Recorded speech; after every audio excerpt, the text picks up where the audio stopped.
There is a kind of suffering we rarely talk about, the suffering we quietly create for ourselves, not through dramatic events, but through unnoticed habits of the mind. As the Buddha once said, nothing can harm you as much as your own thoughts. Most of our pain doesn't come from the world, but from the stories we tell, the memories we hold, and the expectations we cling to. The moment we become aware of these hidden patterns, nearly 80% of our emotional burden begins to dissolve. Sign number 1. You live in the past or the future. One of the most common ways we create our own suffering is by leaving the present moment without realizing it. The mind loves to wander back into the past, where regret lives, or forward into the future, where anxiety quietly waits.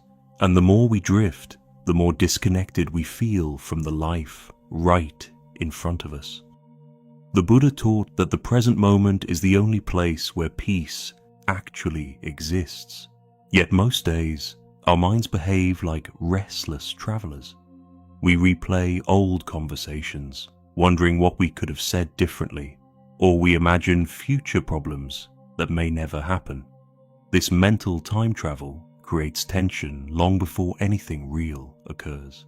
Imagine you're sitting at home and one small memory appears, something embarrassing you did years ago. Suddenly your chest tightens, your mood shifts, and the whole day feels heavier. Nothing happened. Only a thought passed through, but your mind turned it into suffering. When we return to the present, suffering softens. When we breathe into this moment, life becomes simple again. Awareness is the first step, and that awareness leads us to sign number 2. Sign number 2. You resist reality instead of accepting it. Another hidden way we create suffering is by arguing with reality. It begins with a single thought. This shouldn't be happening. But that small resistance becomes the seed of frustration, anger, disappointment, and emotional pain. The Buddha taught that suffering arises from clinging and aversion, holding tightly to how we want life to be and pushing away what we don't want to face. When reality doesn't match our expectations, the mind tightens.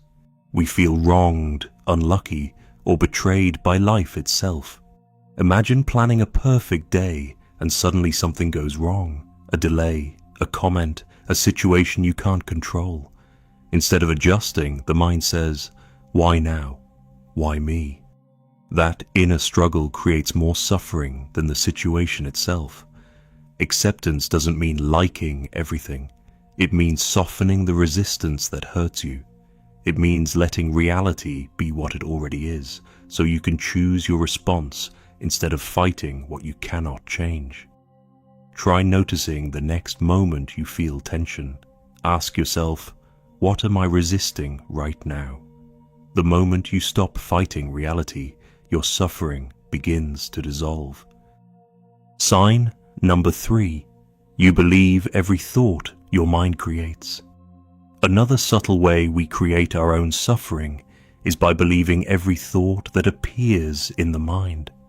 The mind is a storyteller, constantly creating interpretations, assumptions, fears, and imaginary scenarios. And yet, as the Buddha once said, thoughts are like passing clouds. They drift in, they drift out, and none of them define the sky itself. But when a negative thought arises, we often treat it as truth. If someone doesn't reply to a message, the mind whispers, "They're upset with you." If you make a small mistake, it tells you, "You're not good enough." None of these thoughts are facts.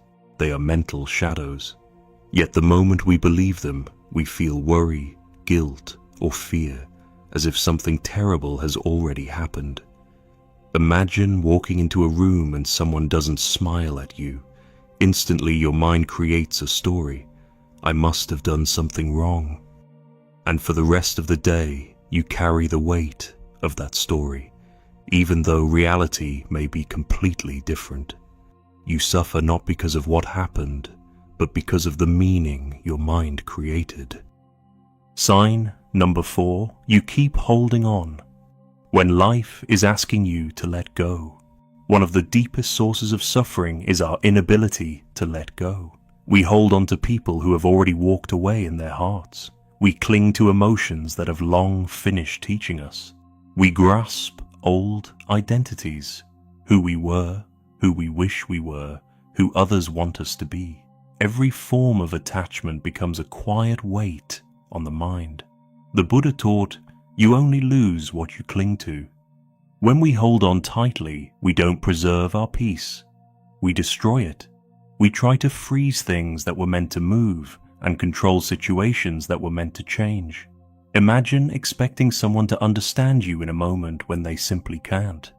You hold on to the expectation, hoping they will act differently. But instead of finding comfort, you feel disappointment, frustration, and hurt. The pain didn't come from the situation. It came from the grip of your expectation. Letting go doesn't mean giving up.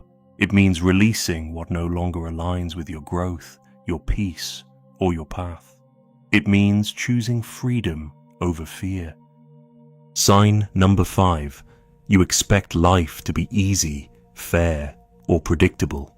Life becomes much heavier when we secretly expect it to be smooth, fair, and predictable. Most people don't say this out loud, but deep inside, there's an unspoken belief. Things should go my way. When they don't, frustration appears. When they change, fear rises. When difficulty arrives, we feel betrayed by life itself. But the Buddha taught that life naturally includes change, loss, illness, aging, and challenges, not as punishments, but as realities of being human. Suffering begins the moment we believe we're exempt from these truths. Think of the last time something unexpected disrupted your plans. It wasn't just the situation that hurt. It was the expectation that things should have unfolded differently. When expectation and reality collide, pain arises. When we let go of how life should be, we make space for how life is. Acceptance is not resignation. Acceptance is freedom. It allows you to respond with clarity instead of resistance. It brings peace into situations where control is impossible. And once you understand this, your suffering naturally softens.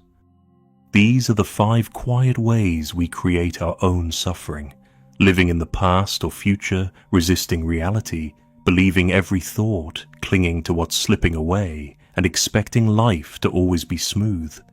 The Buddha reminded us, peace comes from within. And that peace begins the moment you see your mind clearly. When awareness rises, suffering falls. If these teachings brought you insight or calm, subscribe for more Buddhist wisdom and reflections for inner peace. May you walk gently, breathe deeply, and choose peace in each moment.